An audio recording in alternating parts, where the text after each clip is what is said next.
Hello and welcome to this webinar on AQA's Power and Conflict Poetry Anthology for years 10 and 11. Now today we're looking at Exposure by Wilfred Owen.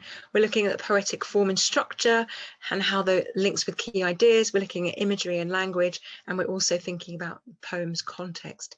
Now the first thing to really understand is that this poem is all about the suffering, the monotony and the futility of war. And Owen really wants to draw our attention. He wants to expose the fact that war is about pain and suffering and the meaninglessness of the pain and the suffering that the soldiers have to endure. So with each of the stanzas, there are bold statements and a rising tension, but then this is soon replaced by an anticlimactic phrase and epiphora or repetition at the end. Nothing happens. So it's this awful circular structure that's implying the never-ending suffering that these soldiers are having. Their death in hypothermia is the only release from this suffering. Let me show you what I mean by this. So if you look at the first stanza, and you can see how it's structured, the opening line is quite a blunt and powerful statement. Our brains ache in the merciless east winds. And then this is followed by quite emotive and passionate and intense language. But then at the end of the stanza, you have this anticlimax.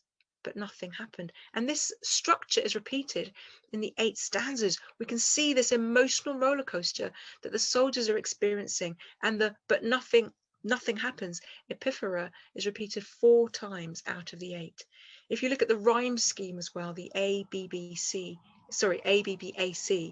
it builds up the momentum of war, but that momentum is never realized. We can see these soldiers are trapped, waiting, and that uses the power rhyme, nifus, nervous, silent, salient. It shows that sense of unease and discomfort and tedium that the war brings. Let's think about some of the language features.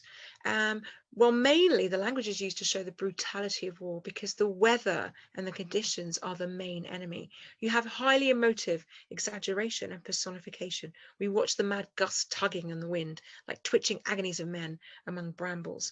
So even just wire being moved by the wind reminds them of death and murder and the horror of watching men die slowly in front of them. So we get the sense that it's not just the physical pain of the weather, but the emotional pain of their suffering. The savagery of the weather as an enemy is also encompassed in quotations like this: dawn massing in the east, her melancholy army attacks once more in ranks of shivering grey. You can see that the weather, like the German army in grey, is cruel and murderous.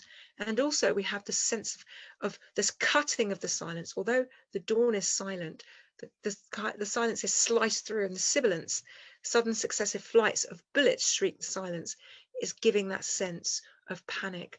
The repetition is very evident because the plural pronouns are repeated. We and our, we turn back to our dying. It's the collective suffering of soldiers as a whole rather than just an individual experience. Now let's end by talking about the context. I think it's really important to understand that Owen himself was an actual soldier, and he actually won the Military Cross for bravery in 1917, but he was killed in battle just before the end of the war in 1918. He said of himself that his work was war. My theme is war and the pity of war. And he was passionate about highlighting the tragedy of war and the mistakes made by senior commanders. However, he had a deep sense of duty, and that comes out in Exposure in lines like, all eyes are ice. So although he's talking about the tragedy of men who are killed by the weather, he's also talking about their determination and the fixed state they are in terms of their duty to their country, which is unrelenting as the weather. I hope that has helped you understand Exposure a little bit better. Thank you for joining me.